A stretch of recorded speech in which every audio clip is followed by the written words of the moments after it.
I'm Ashley Caprice, and another edition of Conversations with Caprice. I went to the MC Hammer concert this past weekend, and I enjoyed myself. I had a lot of fun, but there was an opening act there, and I just had to connect with her. Hip-hop artist Toni Monroe. How are you? I am good.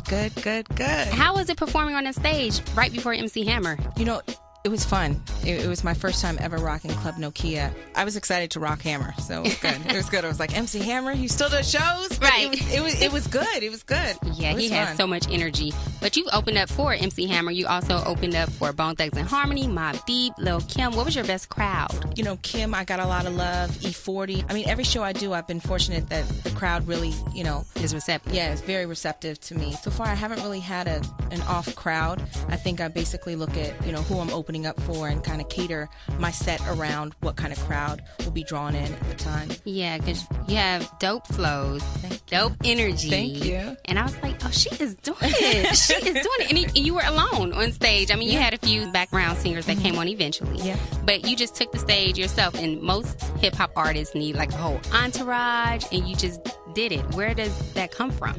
Well, we were very quiet that day, being that it was fight night and it was Cinco de Mayo. So everybody was like, you doing Hammer by yourself. So a lot of people were just like, you got this. So I just went to go do it. But whenever I'm on stage, it's normally just me, my DJ, my backup dancers. And that's one thing. I've always been, for the most part, able to carry my own show. Yeah, you did. Thank you. So how long have you been rapping? I've been rapping for 11 years. Wow. 11 years. Wow. That's amazing. That's good. Yeah. What inspired you, or who inspired you to start a rap career? I was with an ex-boyfriend. He was a producer and he had his own studio in his house. And one day he had some girl come over the house to rap on one of his tracks. And when she left, I was like, you're not keeping that on there, are you? Like, she was so bad. And he was like, she's staying on there. And I'm like, please. I couldn't believe that he actually thought it was dope. Being that I was talking so much junk, he was like, well, you think you could rock it? Let me hear what you got. So I just remember him kicking on the beat and me writing a verse. And then once I dropped the verse, that's when I really fell in love with doing hip hop and being able to rap and be a voice and all that stuff. And so before that, you didn't even think about it. What were you doing before that? Oh, running these streets. Running these streets. Yeah, so that's crazy and that's amazing. So what does he think now, or do you still communicate with him? He actually reached out to me and just told me that he was proud, and that even though, we were in a bad place where we left off, and how I invented Toni Monroe was because I took his name. His name was Tony. Okay. So when I left that relationship, I was like Ike and Tina Turner, like, your name is coming with me. I worked too hard for this. So I took his name. And even though it was a disrespectful thing by taking his name, it was also out of respect because he did put me on the mic. Yeah, so something positive did come out of the relationship. Yeah. So it was good to actually hear him say that he was proud of me, and that everybody who was doing rap music and him producing, that he never thought in a million years I'd be the one who was doing taking it so far and doing it to the level that I'm doing it on. But sometimes it just takes that one step. Like, honestly, there are female rappers out there right now that I'm like, wait, I know I could flow a little bit better than this chick right here. And it's like a challenge. I think it's just the rap game in general now. It's not even about skills anymore, and that's what it is. There's really no respect for the art form of hip hop anymore. I've studied, and that's why I think I'm polished and seasoned, because I respect where it's been and where it's going. Yeah, and that's really why I take pride on what I do. Everyone nowadays just want a quick buck. It's like, I just want some money. I want to get my music on the radio, get some money, and I'm good. But then they fizzle out, and then what? Because they get their advance and they think they're set, but yeah. And I mean, it's funny because she always goes, you need that hit, you need that catchy, and I'm like, it could be catchy all at once, but at the end of the day, if it doesn't stick and you're not separated yourself from everything else that's out there, you're going to fall to the wayside. And I'm not trying to do that. I'm trying to stay original to who I am, what I have going on, and what I believe in. Who influences you as an artist? There's so many. For me, I feel like female-wise, it's always been Lady of Rage for me. And I say that because I am from the West Coast, and she is a big girl, and she's hard, and I love that. She gangster and she hard, and you know, but I love that about her, and that there was something about her that when you heard her, you respect what she had to say. Exactly. You know, of course, Queen Latifah, you know, I love Little Kim. I love the lane that she's in and that she stuck to. You know, there's so many people that I love and I respect in this game. Of course, Busta, Ice Cube, Scarface. I love Jay-Z. I love, you know, so many people that I really like. There'd be too many to name. And Lady of Rage said you are one of the top 3 MCs out right now. How did that make you feel? It felt good. It felt good to be respected and to be noticed, you know, from her, being that I have looked up to her. You know, it's hard for females in general out the West for her to say anything. It was a big deal for me. We actually talked and reached out, and we actually rocked a show together after that.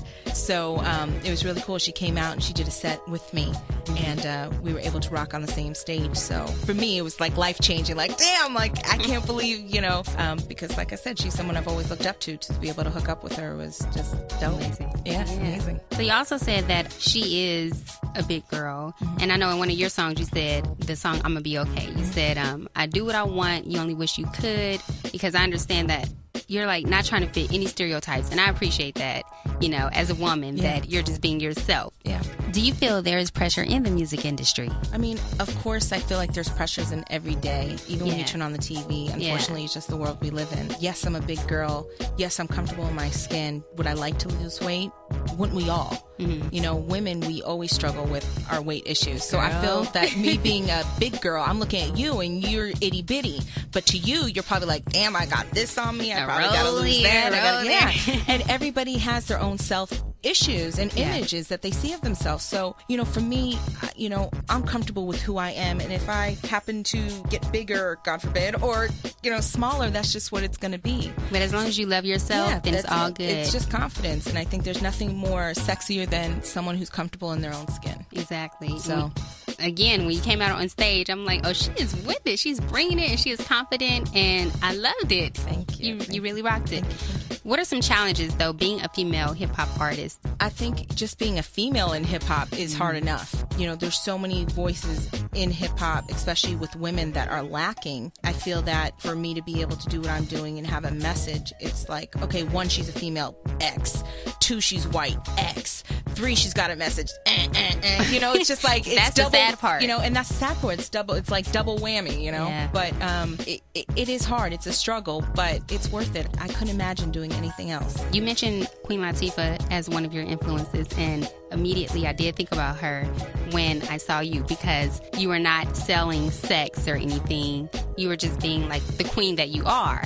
Are people receptive of your messages, you know, with it not being just about sex and doing this and that? And yeah, I mean, don't get me wrong. I can make those songs, you know. I could do it all. You know, I'm a songwriter. I could do anything. So that's the easy part, to do that, you know. But substance and really having a message and talking from within and stuff that, you know, that's challenging. That's different. That opens up for dialogue. If I was the type of artist that'd just be talking about strictly what I can do in bed and how I could please a man, you wouldn't have questions for me to ask, because there's nothing there. What would you want to know? Right. You know, I mean, there's nothing there for dialogue. It definitely is, you know, something that I take into consideration when I do songs. You know, of course I like to have a good time. Of course I like to, you know, make club bangers too. But for the most part, you know, I like to just be true to who I am. And if I hear something that makes me want to talk about that, I will. So what messages would you like to send out through your music?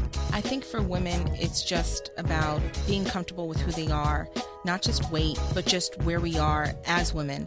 And that I feel like, you know, hip hop has a lot to do with the way that women are treated. And that's until people stand up and really take accountability, and it's not just hip hop, it's movies, it's commercial, it's the whole magazines, it's everything. You know, women are so disposable, I feel like, to men, and it shouldn't be like that way. objects. Yeah, and I really, you know, it's so disrespectful. Yeah, yes. What is your message to men? What would you like to tell them right now? You have the mic.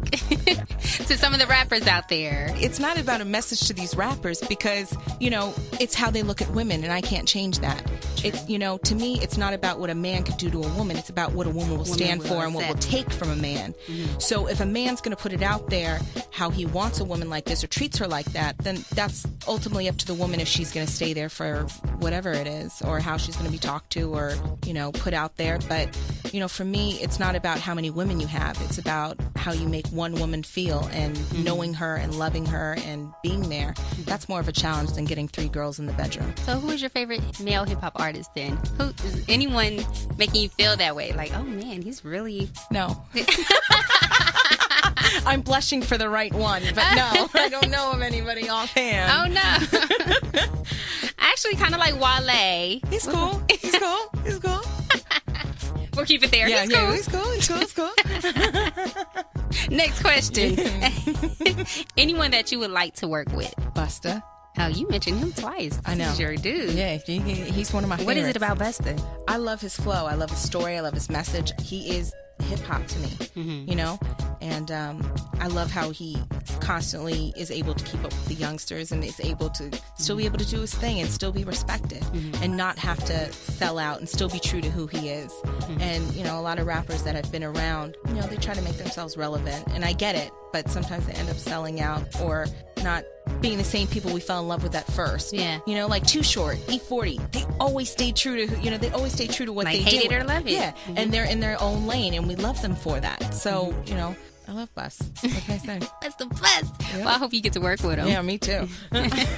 So you're currently working on your next project, right? Big Girl Cookies, second batch. Yep. All right. Tell me a little about that. How's it going and what can we expect to hear? Well, I just recently dropped my Big Girl Cookies. The first batch was hosted by DJ Crazy Tunes, which is Ice Cube's official DJ. Right. It's definitely something that I never thought I'd have to put out a mixtape. And so recently I'm like, you know what? By the time I wait to put out a record where people will be able to hear it, I might as well just give it to them for free. So that's what I did. I got this out there. There's definitely songs off of this Big Girl Cookie CD that are just, you know, bananas. Any tracks that you hear off the mixtape, like 1 through 7, they're all hard hitting, lyrical. I could keep up with the boys, and there's no question about it. But if you get a little further back in Big Girl Cookies and you get past track 7, you're going to hear message. And everything you're going to hear message if you really listen. But, you know, when you get a little further back in the CD, you're definitely going to hear it and feel it and get message. And some of your music, yeah, it is laid back and it's real cool. And then some of it, like, you're going hard. We're like, oh, she coming through with this one. But just in case you don't know, you know. So, I mean, you know, that's what I do. I'm MC. Yeah. So when is your next performance? I have Little Kim coming up June 13th, and that will be at Key Club Hollywood. Hey. It's a great crowd and great anticipation, and it's been great because all of her Twitter fans have been really supportive and really looking forward to the show and, you know, researching who I am. And some of them remember from, they're like, who is this Toni Monroe talking about Big Mama? So hit me up at Toni Monroe on Twitter, and I only have a couple tickets left. So you're gonna give them away? Some. All right. I have contests for some of them. Yeah. And then I have I'm doing Gay Pride this year. Okay. San Francisco. Is this your first time doing that? It's that? my first time. Okay. So that should be fun. It'll be so much fun. I can't wait. And so you mentioned your Twitter, Toni Monroe. Toni Monroe, ToniMonroe. Are you also on Facebook or anything? I am on Facebook. You can like me or love me or hate me. All right. Just hit the like button though. It's Facebook T.Monroe. You can find me, or I believe Miss Toni Monroe. If you could still add me as a friend, I think I might have a couple more spaces left. Get on there, like her. Also, I was going to ask you, what advice would you give to other aspiring female hip hop artists? Stay true to who you are, and if this is what you love to do, don't give up. It's really true what they say about the music game. It's like the dope game, you know. But it's changed so much, you know. So you know, it's not just unfortunately about the music anymore. It's about selling a product, and you know, they're handing out like these 360 deals where it's just everything because music isn't selling what it used to. The days of getting those big record deals are close to over unless you're hooked up with powerful people that are doing it. So what's your hope then for the industry and for music or hip hop in general? I definitely feel that hip hop is coming back. Just like clothing, everything comes back around. And, you know, platform shoes go out and stilettos come in and the wedges come back and then the platform, everything comes back in a full circle. And I feel like hip hop's doing the same. Real music will always win, you know, and real music will. You know, for me, I'm just excited to be heard and to be able to be given an opportunity to really get out there and for people to be able to hear what I could bring to the table. So that's original hip hop. Well, keep doing your shows, keep doing your thing. Most definitely. Everybody make sure you follow her, Twitter, Facebook. And you were passing out some t-shirts at your concert.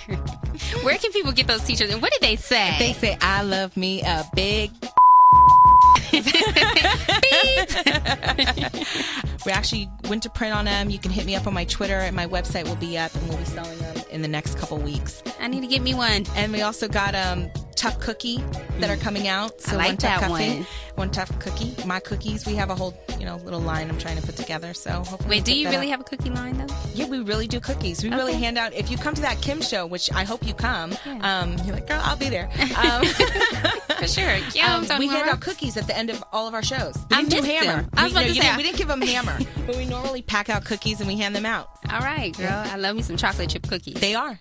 Oh, perfect. They're magical. Perfect. Well, I'll be sure to be at the Little Kim show so I can give me some cookies. Yes. And then see you and Little Kim perform. Perfect. Thank you so much for coming through, and I really appreciate you. And keep doing your thing. Always. And like you Thank said, you for don't having change. me. No problem. Thank you for coming. You're welcome.